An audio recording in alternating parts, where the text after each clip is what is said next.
Present perfect tense. Present perfect tense হচ্ছে যে আমরা যা এখানে লিখে রেখেছি হ্যাভ ভার্বের দ্বারা হয়, অর্থাৎ হ্যাভ ভার্বের দুটো পার্ট থাকে, একটা হচ্ছে past form, sorry present form, একটা পাস্ট ফর্ম। প্রেজেন্ট ফর্মে কি হয়, সিঙ্গুলার বা সিঙ্গুলারের পর কি হয়, এই হ্যাজ হয়, আর প্লুরাল থাকলে হ্যাভ হয়, আর আয়ের পরে সবসময় হ্যাভ হয়। আর এই হ্যাজ আর হ্যাভ চেঞ্জ হয়ে পাস্টে দুটোই হ্যাড হয়ে যায়।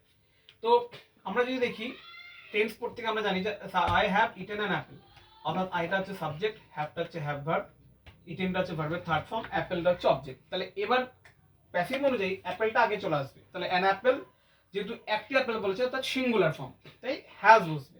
এবার যেহেতু অলরেডি সব করা আছে, বি ভার্বের কোনো জায়গা নাই, তাই বি ভার্বের মেন শব্দ হচ্ছে বি, এর থার্ড ফর্ম হচ্ছে বিন, ঠিক আছে, বি ডব্লিউ এন। তো এটা এখানে বসে গেল, an apple has been eaten, ইটেনই বসবে যেহেতু থার্ড ফর্ম অলরেডি করা আছে, ইট, এট, ইটেন। আর বাইটা অ্যাড হবে বলেছিলাম, তো বাই হবে, আর আই চেঞ্জ হয়ে মি হলো।